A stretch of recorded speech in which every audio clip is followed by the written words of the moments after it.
You've been eating clean, moving more, doing everything right, but that belly fat around your middle just won't budge after menopause.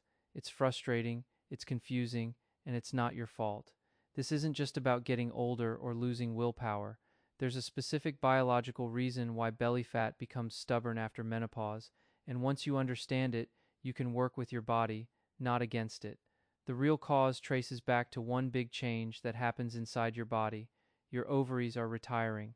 They stop releasing eggs, and with that, they stop making most of the hormones they used to produce. Your ovaries are not just egg factories, they're also a major hormone factory, producing estrogen, progesterone, and other key hormones that affect everything from your mood to your metabolism to where your body stores fat. As we get older, that backup system can slow down too.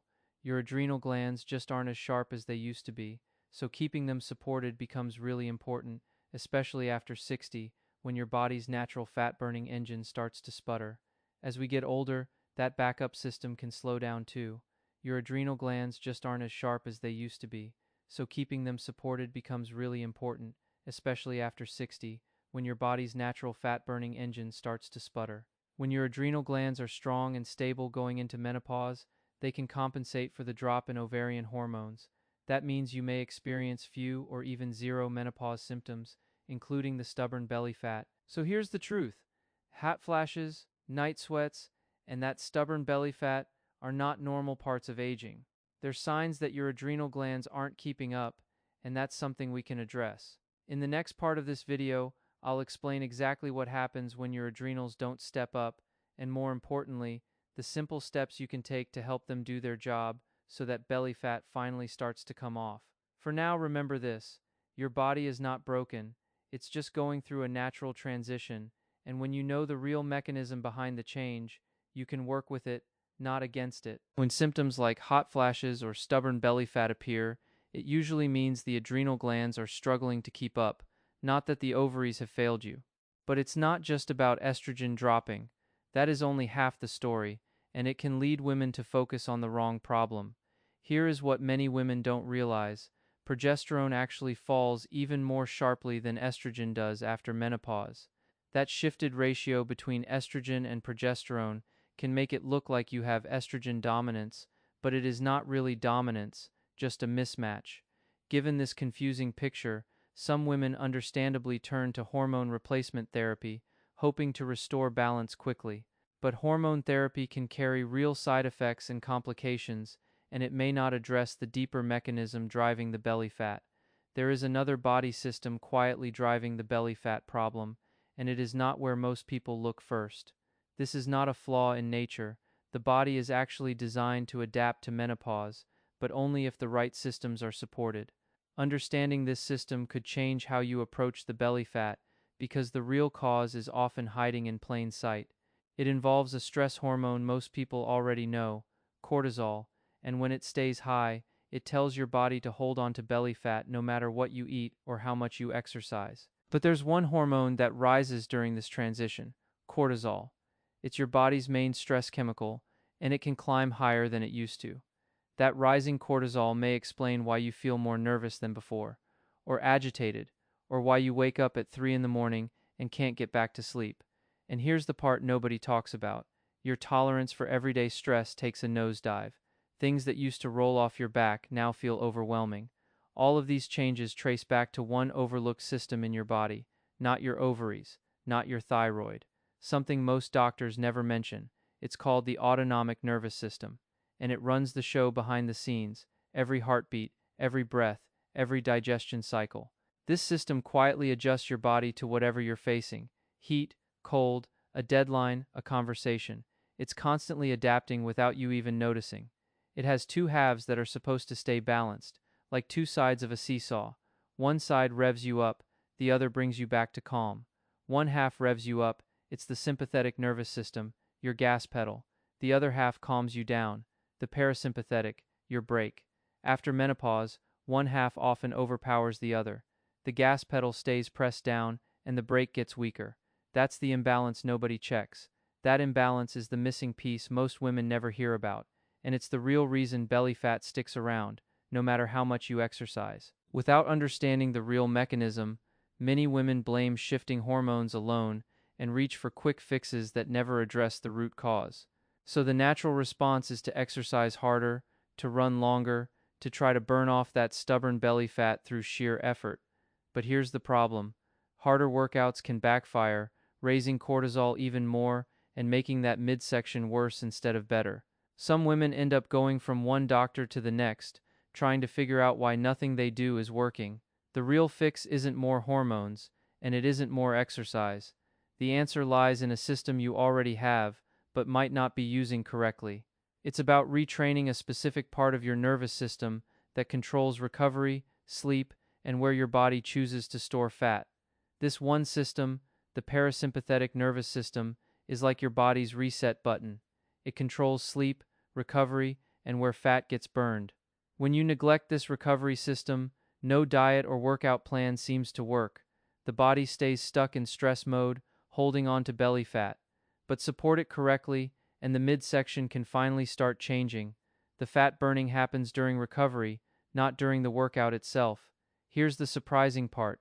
Doing less exercise, with more rest in between, can sometimes help more than pushing harder every single day. There's one everyday habit most people get completely backwards. And it's not what you eat or how much you move. It's something far simpler, hiding in plain sight. It is the single biggest reason women over 60 cannot lose that belly fat, and fixing it changes everything. It has to do with what happens the moment you stop exercising. That moment when you finish a set, or a walk, or a run. Most people think the work is done, but the body is just beginning a crucial second job, recovery, and this recovery phase is not passive, it is an active, powerful force. Most people rush through that moment and undo their own progress. They finish a set, rest for 30 seconds, and jump right back in. They never let the pulse come all the way down. Over time, this trains the body to be stuck in high gear, the recovery system weakens, and the belly fat stays put. Fixing that one habit is where the real solution begins. It starts with a simple shift. Rest longer between sets. Wait until your pulse returns to normal. This is not laziness. This is actively training the parasympathetic nervous system, the system that burns fat while you recover. And it works. Here's exactly what's happening inside the body during menopause, and I promise, once you see the mechanism, you will understand why this simple rest habit is the missing piece. The whole process starts in one place, the ovaries, but it does not end there, and that is the key. As menopause begins, the ovaries gradually stop producing eggs. This is a natural retirement. The ovaries are not failing, they are completing their job. But the ovaries do not just make eggs, they also make hormones. And that hormone production is about to change dramatically. With fewer eggs come far lower levels of ovarian hormones. Estrogen drops significantly, but progesterone drops even more. This creates an imbalance in the ratio between the two. The body can appear to have too much estrogen relative to progesterone, a state sometimes called estrogen dominance. The adrenal glands are meant to step in as the backup. They are small glands sitting on top of each kidney. Their job is to produce the same range of hormones the ovaries once made. This is not a mistake in nature. The body is designed for this handoff to work smoothly. Adrenal glands can produce the same range of hormones ovaries did. They make estrogen, progesterone, testosterone, and cortisol. But they also have another job, managing the stress response. If the adrenals are already exhausted from chronic stress, they cannot handle the extra hormone load. And that is where the trouble begins. If adrenals are healthy, the hormone handoff can feel almost seamless. Many women go through menopause with few or no symptoms. No hot flashes, no weight gain, no sleep problems. Their adrenals simply take over.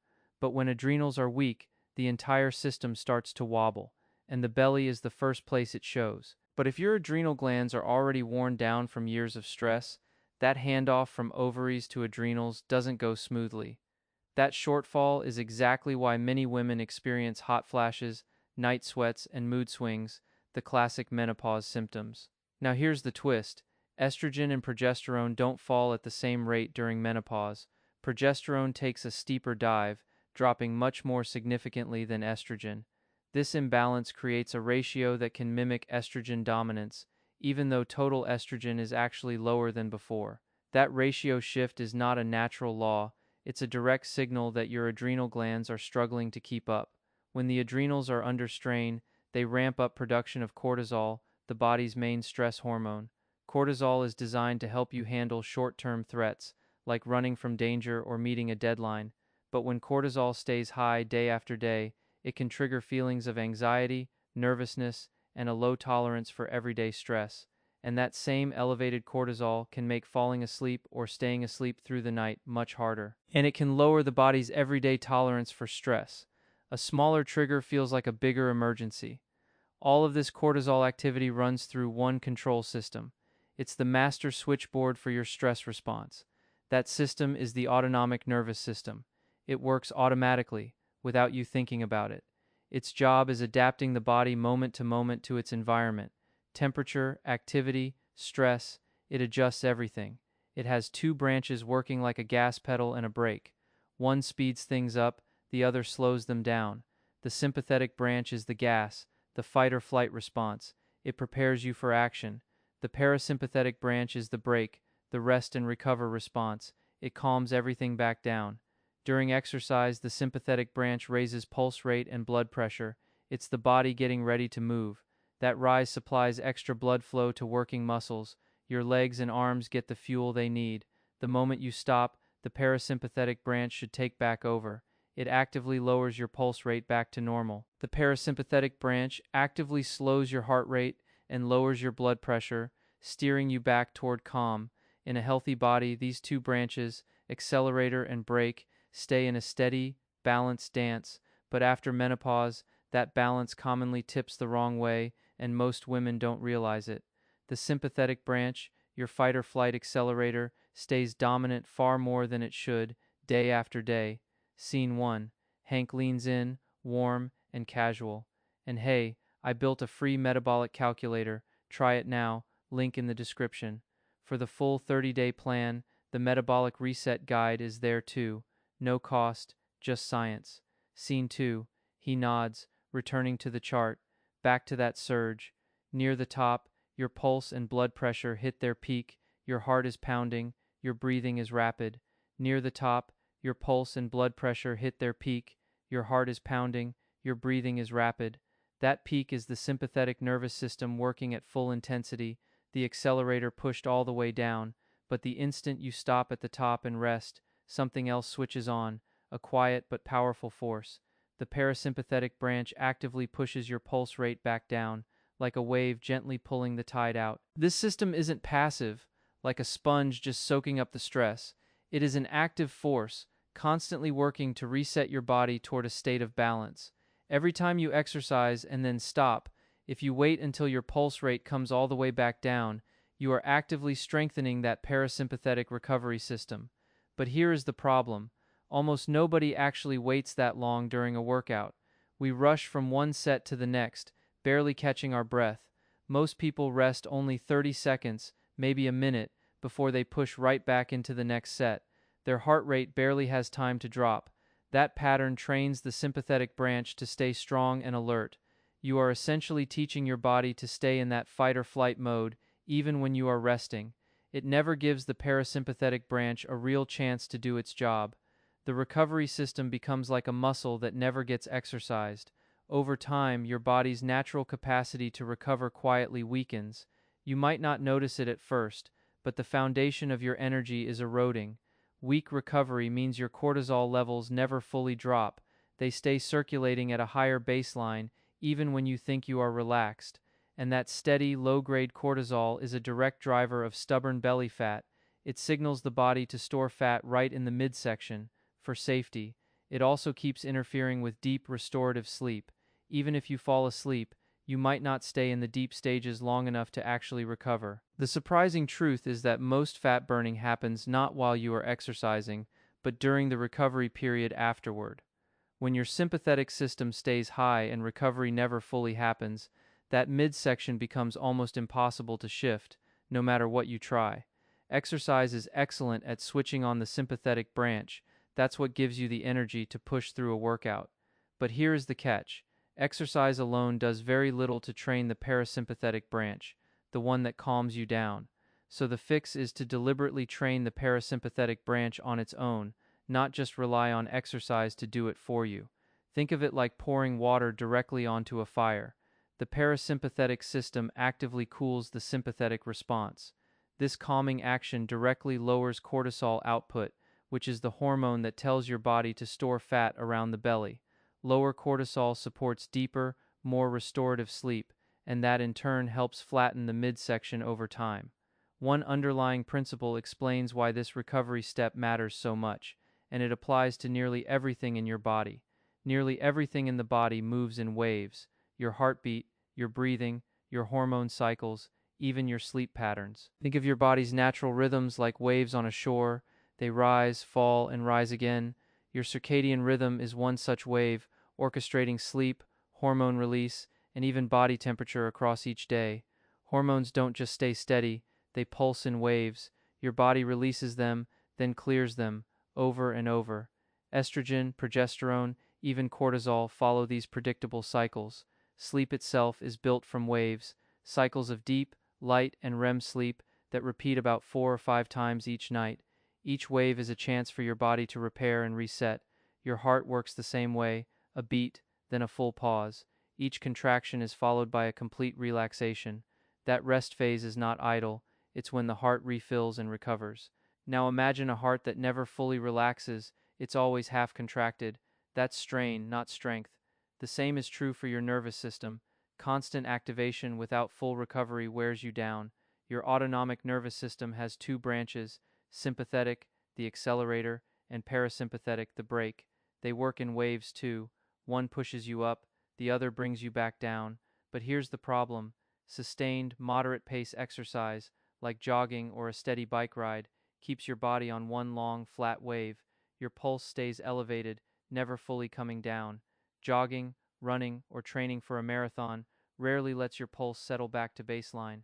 You might rest 30 seconds between intervals, but that's not enough for full recovery. That sustained pace keeps cortisol elevated for long stretches. And high cortisol, as we've seen, signals your body to store fat around the midsection, exactly where you don't want it. The solution honors nature's wave: short bursts of effort followed by complete recovery. High-intensity intervals with long rest periods let your pulse spike, then fully return to baseline, training both systems in balance. This wave principle explains why interval-style training works so well for menopause belly fat. It matches your body's natural rhythm, not fights it. Short, intense bursts paired with real rest match the body's rhythm. Think of it like a heartbeat: a contraction, then a full relaxation. That's the pattern you want. Here is the first practical shift: rest far longer between your exercise reps and sets. Most people rush. That is skipping the recovery step. After a set of 10 reps, stop completely. Let your pulse settle. Do not start again until your breathing has returned to normal. Start the next set only once the pulse feels normal again. That might take a minute or two. That is okay. That is the recovery you need. Rushing back in early skips the parasympathetic step entirely. You jump straight from one stress to the next, and the recovery system never gets a turn. Apply the same idea across an entire week of workouts. Do not just rest between sets. Rest between days. Let the body fully reset. Exercising every single day can quietly become overtraining. It feels productive, but without recovery, your cortisol stays high and your belly fat stays put. Give the body full days to completely recover and reset. That means at least 1 or 2 rest days per week, sometimes more, depending on your intensity. Recovery days are exactly when the parasympathetic branch gets stronger. While you rest, your body is actively training its calming system. That is what burns midsection fat. Here's one real shift that worked for people stuck on belly fat. They dropped from 3 weekly workouts down to just 1. That one change, less frequent, fully recovered workouts, let stubborn belly fat finally start moving. The body finally had time to reset. Fewer workouts, done with full recovery between sessions, can actually outperform frequent, rushed ones. Quality beats quantity for fat loss. Still, recovery isn't an excuse to stay inactive all day. The body needs some movement to keep the engine running. The body still needs real intensity and healthy stress to adapt. Short bursts of effort signal the system to grow stronger. The goal is balance between stress and recovery, not avoiding effort. You need the push, then the full pause. One exercise style stands out as the worst for belly fat after menopause. It's the one many women turn to first. Long, sustained, moderate pace cardio like jogging or marathon training keeps cortisol elevated and recovery shallow. That can actually add belly fat. That steady, moderate pace keeps the pulse elevated without ever letting it settle. The parasympathetic never gets a chance to kick in.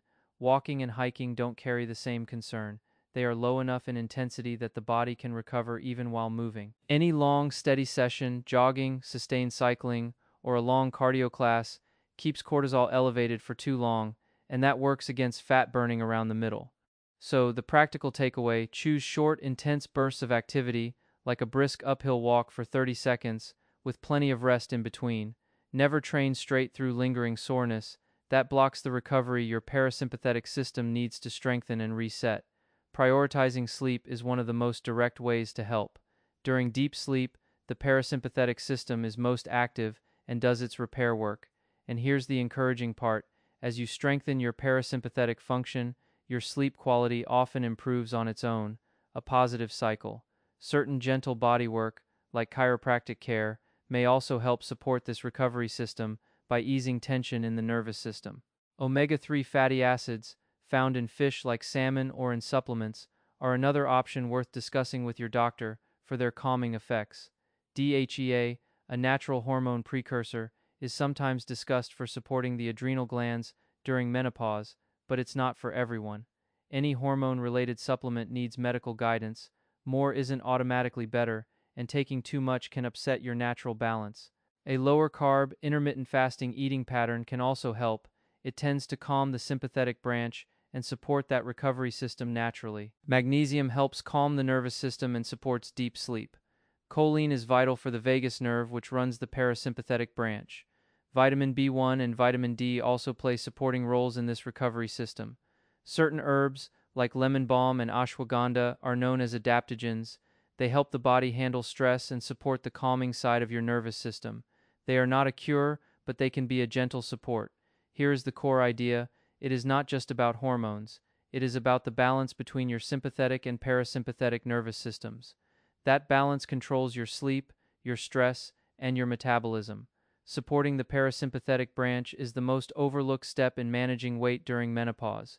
Most advice focuses on exercise or diet alone, but without recovery, the body cannot shift into fat-burning mode. Please remember, this is general education. It is not medical advice, and it is not a diagnosis. Every body is different, and what works for one person may not work for another. Always talk with your own healthcare provider before making changes to your diet, exercise, or supplement routine. They know your personal health history and can guide you safely. Small, consistent recovery habits can matter more than harder workouts.